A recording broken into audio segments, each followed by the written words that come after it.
오늘부터 로마서 13장 말씀을 보도록 하겠습니다. 사도행전 10-15 로마서 13장 1절에서 7절 말씀까지 보겠습니다. 제목을 붙여봤어요. 세상 권세에 대한 복종이라는 제목을 붙여봤습니다. 자, 우리가 지금까지 지난주까지 뭐를 했냐면 12장에 있는 내용을 했는데요. 하나님께서 창세전에 계획하신 이제 새 언약, 새 백성인 교회가 탄생이 됐고, 그것이 이제 계속해서 이제 성장을 해 나갈 때 사도 바울이 로마 교회에게 교회 정체성에 대해서 말해줘요. 이것은 개인적인 것과 그리고 그 개인적인 것이 공동체에서 어떻게 살아야 되는지, 이 땅에서 어떻게 살아야 되는지를 나타내고 있어요.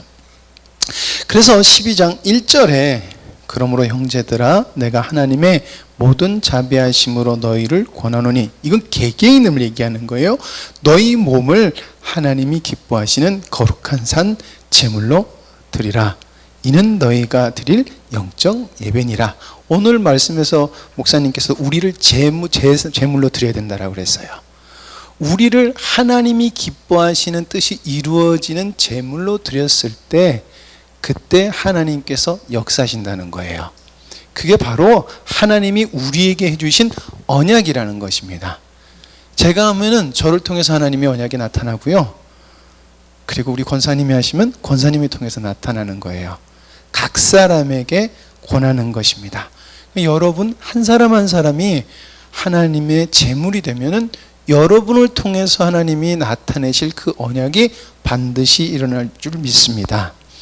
그래서 그것을 3절에서 13절에 믿음의 공동체 속에서 각자에게 주신 은사를 쫓아서 어떻게 교회를 섬겨야 될지, 믿음의 공동체를 어떻게 섬겨야 될지를 지난주에 말씀을 또 드렸습니다.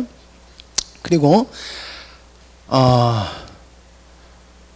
그리고 2절에 너희는 이 세대를 본받지 말고 오직 마음을 새롭게 함으로 변화를 받아 하나님의 선하시고 기뻐하시고 온전한 뜻이 무엇인지 분별하도록 하라 라고 얘기하면서 3절에서 13절 말씀은 믿음의 공동체 속에서 얘기를 하는 것이었다면, 이거는 14절에서 21절은 세상 속 새 백성의 삶이라는 거예요. 세상 속에 살아가는 새 백성이 어떠한 정체성을 가지고 살아가야 되는지에 대해서 이야기를 하고 있는 거예요. 결국에는 그 새 백성의 정체성을 사도 바울은 계속해서 이야기해서 그것들이 어떠한 모습으로 나타나는지 정해주고 있다라는 것입니다. 그래서 그걸 이어서 13장에는 오늘은 새로운 질서 속에서 세상 속에 살아가는 교회를 말하는 거예요. 그러니까 쉽게 말하면 이런 직장 속에서 여러분들이 살아갈 때 어떻게 해야 되나? 아니, 우리 삶 속에서 어떻게 해야 직장이란 말 취소하고요. 이 땅을 살아가는 큰 범위예요. 그래서 1절에서 7절은 성실한 시민 혹은 국민으로서 권세자들에 대한 자세예요. 그리고 8절에서 10절은 율법의 완성으로서 이웃에 대한 사랑. 그리고 8절에서 10절은 이미와 아직의 긴장 속에 있는 주님의 다시 오심과 새 백성의 삶이라는 것을 주제로 사도 바울은 행위를 강조하는 것처럼 보이지만 행위를 강조하는 것이 아니라 행위의 근원을 강조하고 있다는 것을 여러분들, 그리고 저와 여러분들이 아셔야 된다는 것이에요. 제가 이 말씀을 준비하면서 권세자에 대한 이 복종이란 걸 하니까 바로 저도 어디로 가냐면요, 정권에 대한 생각이 바로 들어가더라고요. 근데 이게 왜 그럴까라는데, 우리가 성경을 볼 때 관점이라는 것이 있어요. 관점. 근데 이 관점이 어디서부터 왔을까? 우리가 권력자면 세상, 이런 관점이 어디서부터 왔을까? 바로 구속사 신앙이라는 우리를, 인간을 구원하는 신앙의 바탕이 그렇게 우리를 만들어 가더라고요. 왜냐하면 구속이라는 것은 옳고 그름이라는 것이 정확하게 나눠져 있어요.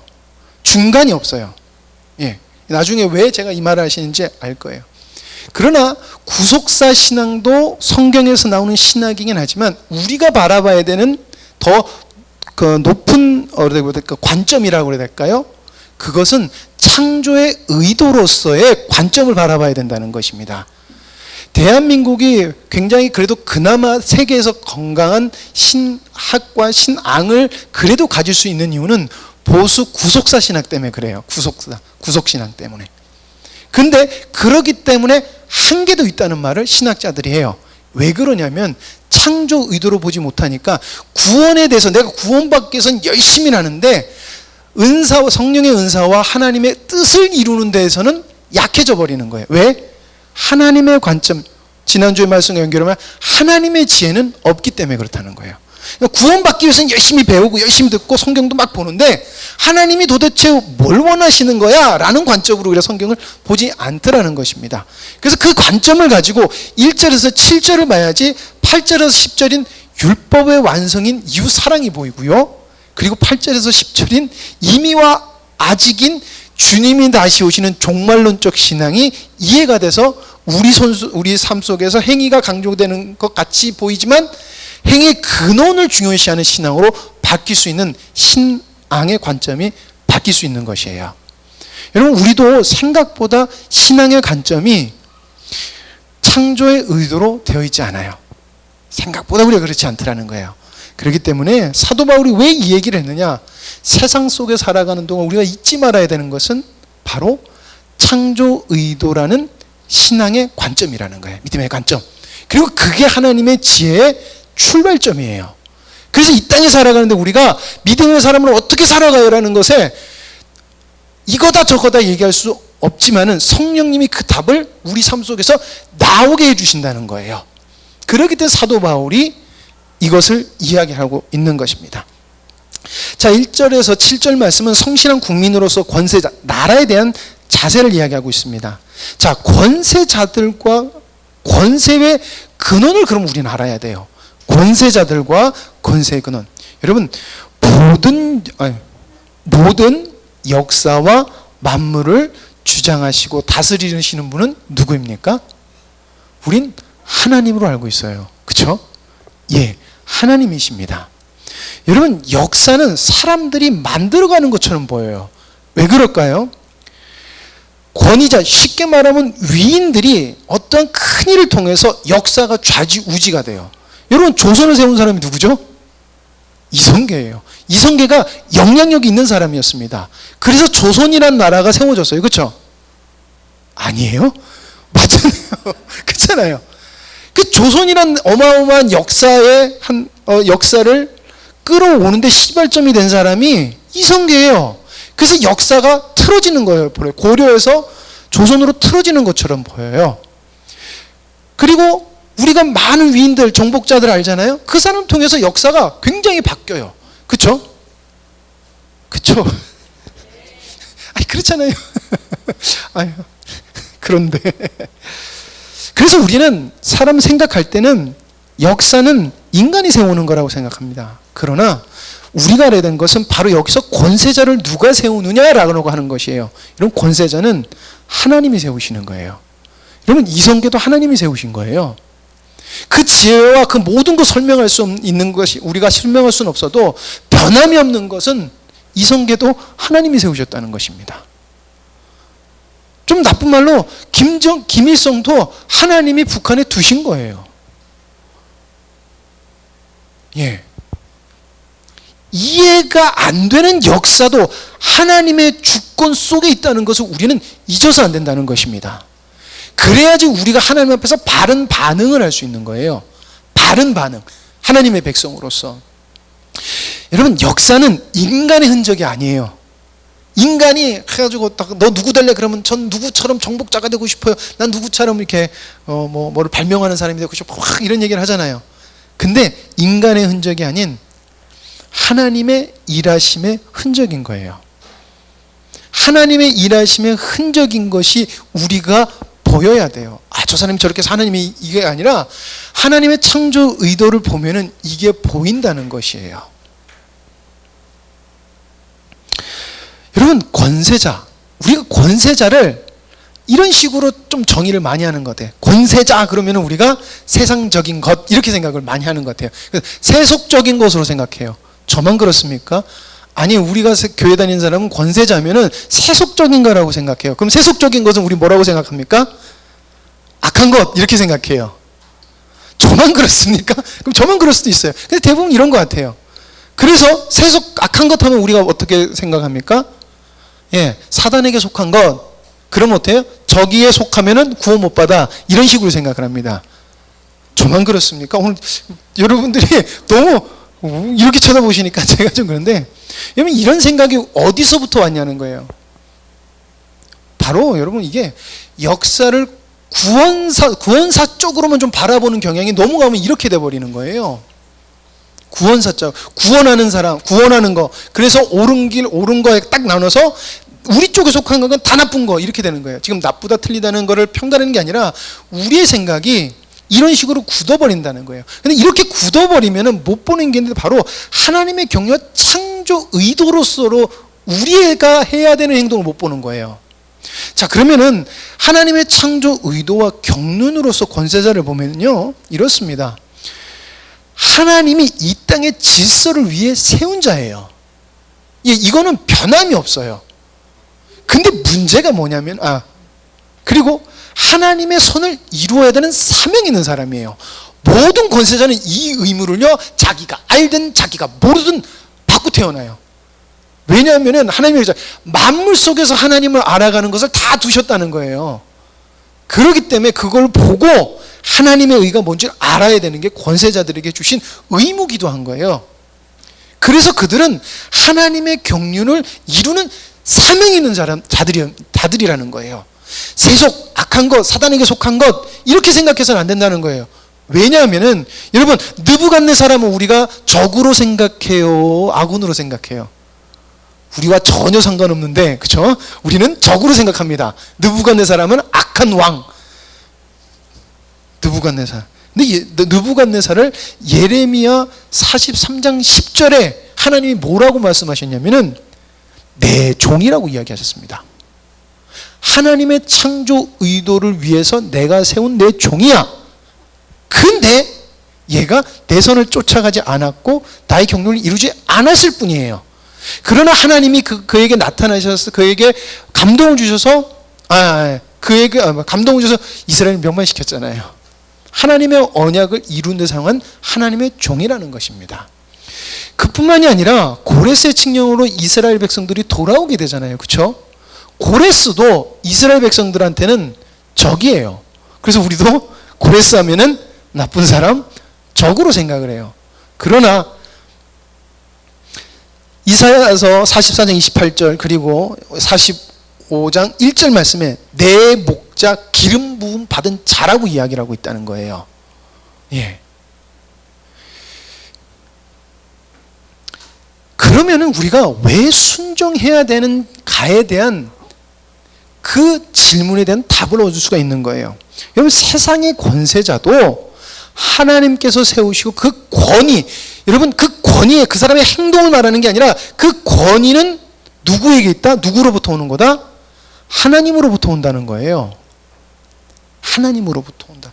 여러분 이걸 절대 잊어서는 안 됩니다. 그래서 뭐라고 얘기를 하냐면은 사도 바울이 그러므로 권력을 거역하면 하나님이 세우신 권력을 거역하는 것이 되고 그런 사람은 심판을 받게 됩니다. 라고 이야기를 하고 있습니다.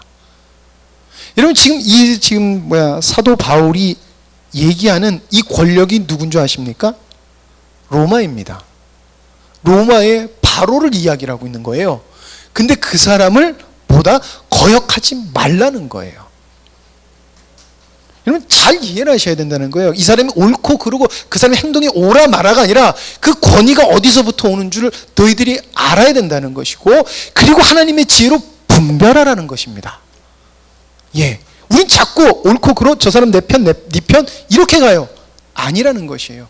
그 사람의 권위가 어디서부터 오는지를 알아야 된다. 여러분 세상 권위자로 인하여서 우리는 사회 질서와 이 땅에서 보호를 받게 돼요. 그래서 로마에 있던 그 기독교 백성들도 핍박은 받았지만 나라가 있음으로 인해서 보호를 받는 역할을 한 거예요. 그러니까 이거는 이 땅에 주신 하나님의 일반적 은총이기도 해요. 그래서 하나님 또 순종하라고 합니다. 그리고 하나님은 그들에게도 악법도 법이지만 우리 인간의 악한 행동을 통제하는 권한도 주셨어요. 그래서 사도 바울이 이렇게 이야기합니다. 선한 일을 하는 사람은 통치자가 두려울 것이 없나니 악한 일을 하는 사람은 두려워해야 됩니다. 통치자를 두려워하지 않으려면 선한 일을 하십시오. 그러면 그에게서 칭찬을 받을 것입니다. 그는 여러분의 유익을 위해 일하는 하나님의 일꾼입니다. 그러나 여러분이 악한 일을 하면 두려워하십시오. 그가 쓸데없이 칼을 가진 것이 아닙니다. 그는 악한 일을 하는 사람들에게 하나님의 형벌을 내리는 하나님의 일꾼입니다. 그러므로 꼭 벌 준다고 해서 복종할 것이 아니라 양심을 위해서도 복종해야 합니다. 이거 읽다가 제가 그 생각했습니다. 가끔가다 저도 신호위반 하거든요. 귀찮으면요. 그러면 경찰 없을 때야 괜찮죠. 근데 갑자기 저기서 삐용삐용 하면은 나 들킨 거 아니라서 그러잖아요. 여러분 조그만 법을 어겨도 우리가 그래요. 선한 일을 하면요, 우리가 하나님의 선을 쫓아서 일하면은 악법은 우리에게 걸리겠죠. 그러나 이 땅에서 우리가 본이 된다는 것입니다. 그리고 하나님 앞에서도 우리가 두려울 것이 없게 되는 것이에요. 하나님 앞에서도 우리가 두려울 것이 없는 것이 되는 것입니다. 그래서 여러분, 절대 교회 다니는 사람은 이놈의 망할 나라라고 하면 안 돼요. 이놈의 망할 나라라고 하는 것은 진짜 하나님에 대한 권위를 모욕하는 거예요. 여러분, 악한 나라를 세우고 하나님이 거기에 백성으로 두신 것도 하나님의 뜻이에요. 저는 옛날에 어떤 그 영상을 봤는데 충분히 한국으로 탈북해서 올 수 있는 그런 상황인데도 불구하고 그분들이 탈북하지 아니하고 다시 들어간 내용을 할 때 그때 뭐라 그랬냐면은 어떤 선교사님이 그분 탈북하려고 하는 사람들을 만나서 자기가 탈북을 시켜주겠다라고 하니까 그 한 노인이 들어가서 그럼 내가 하나님 앞에 여쭤보고 올게. 그 영상 아마 보셨을 거예요. 내가 여쭤보고 올게. 그래 들어갔더니 아니 탈북하지 말고 다시 들어가라는. 왜 그랬을까요? 그 나라를 사랑해서 그 나라에 하나님의 피를 뿌리라는 거예요. 제물이 되라는 거예요. 그거는 단순히 하나님의 백성을 그러는 것보다 하나님의 세운 나라를 사랑하라는 것도 있는 거예요. 여러분, 우리가 다 이해할 수는 없어요. 그러나 주님 만나면 이해되겠죠. 여러분, 그 사람을 하나님이 나가라고 하셨을 수도 있을 거예요. 근데 그분은 어쨌든 하나님이 원하시는 하나님의 뜻을 읽어냈다는 게 중요한 것입니다. 그래서 그 나라를 위하여 다시금 가서 어떻게 보면 별 효과 없이 다 순교하셨던 걸로 제가 알고 있어요. 그러나 그것은 절대 소용없는 것도 아니고 헛된 죽음도 아니에요. 하나님은 기억하신다는 것이에요. 그리고 하나님은 그 나라를 사랑하실 거라는 것입니다. 그래서 성실한 시민으로서, 국민으로서 권세자들에 대한 자세는 나라에 대한 의무를 다해야 된다는 것입니다. 여러분, 우리가 세금을 바치잖아요. 예수님도 세금을 바치셨습니다. 이르되 가이사의 것은 이르되 가이사의 것이니 이에 이르시되 그런즉 가이사의 것은 가이사에게 하나님의 것은 하나님께 바치라 하시니. 예수님도 로마에 세금을 내셨어요. 그러니까 예수님도 이 땅에 와서 로마의 권세자들에게 복종하신 거예요. 그것은 아버지 하나님의 권위에 복종하신 거라는 것입니다. 우리는 살아가다 내 생각에 맞지 않고 내 판단에 맞지 않으면, 그리고 성경적으로 맞지 않다라고 생각하면 다 틀렸다고 생각을 해요. 그게 바로 복음주의 관점이에요. 왜냐하면 복음주의는 무조건 옳고 그런 것을 딱 잘라버리는 거예요. 왜? 잘못 선택하면 지옥 가니까. 이렇게 되는 논리예요. 그러나 하나님의 관점은 주님이 원하시는 게 뭐지? 내 아버지가 원하시는 게 뭐지로 관점이 가요. 그러니까 우리의 관점이 이렇게 바뀌어야 된다는 거예요. 우리에게 힘든 일이 있으면 하나님의 기뻐하시는 뜻이 뭐지? 라는 것으로 물어봐야지, 옳고 그른 것을 따지면 안 된다는 것입니다. 그래서 사도 바울도 이렇게 말합니다. 이런 이유 때문에 여러분도 세금도 잘 바쳐야 합니다. 당국자들은 이 일에 항상 힘쓰는 하나님의 일꾼들입니다. 여러분은 그들에게 여러분의 의무를 다해야 합니다. 바쳐야 할 세금은 바치고 두려워할 사람은 두려워하며 존경할 사람은 존경하십시오. 여러분, 예수님 믿고 안 믿고, 좀 예수님 믿는 사람은 그런 게 있대요. 예수님 안 믿으면은 우리의 존경을 다 드리진 않는 것 같아요. 왜? 예수님 안 믿는 것 때문에 이렇게 좀 빼고 드리는 거. 저도 좀 그런 것 같아요. 근데 여러분, 정말 존경할 사람은 존경해야 됩니다. 그리고 배워야 돼요. 왜냐하면 우리는 이 땅의 삶을 살아가는 존재이기도 하기 때문에 배워야 됩니다. 예. 그건 하나님이 주신 일반적인 은총이에요. 그리고 우리나라가 여러분 이렇게 진짜 하나님의 은혜, 우리에게 이런 좋은 환경 주신 것 정말 감사해야 돼요. 불편하고 힘들지만. 여러분, 우리 많은 사람들이 있잖아요. 다른 나라 나가봐라. 우리나라처럼 살기 좋은 나라 없다는데 정말 그래요. 빡빡하고 막 그렇지만 정말 살기 좋은 나라예요. 이걸 주신 것도 감사해요. 비록 우리가 원하는 대로 되지 못해서 만약에 우리가 핍박을 당하더라도 우리는 하나님의 권위에 순종해야 되는 것입니다. 그게 힘들고 슬픈 일이에요. 그러나 그게 주님 가신 길이라는 것을 잊지 말아야 되는 거예요. 결국에는 예수님도 세상 권세니까 하나님이 주신 권위는 복종했지만 세상, 사단에 속한 거에는 복종하지 않으셨어요. 싸우셨어요. 그리고 어떻게 보면 바보처럼 죽으심으로 말미암아 세상 사람들은 이겼다라고 할지 모르지만 영원한 승리를 우리에게 주셨어요. 그게 우리가 이 땅에서 우리가 얻어내야 되는 승리라는 것입니다. 그래서 오늘 여러분들 나라가 어지럽고 정치적으로 어지러울 때 여러분들 우리는 반드시 주님이 이 나라 정치 혹은 여러 군데 어디 해야 될까 그룹이라 해야 될까 단체 이런 곳들에서 무엇을 기도하길 원하시고 무엇을 원하시는지를 마음으로 성령의 깨닫게 하심으로 그것을 깨닫고 기도해야 되는 것이에요. 그리고 나보고 헌신하라고 하면은 여러분들 우리는 마음을 다해서 충성을 다해서 순종하는 거예요. 내가 속한 단체를 승리케 하는 게 아니라 하나님의 권위가 이 땅에 드러나고 그 하나님에 대한 권위를 순종함으로 나를 하나님께 드리는 거예요. 그러면 하나님께서 우리 삶 속에서 아름다운 열매를 맺게 하실 줄 믿습니다. 기도하시겠습니다.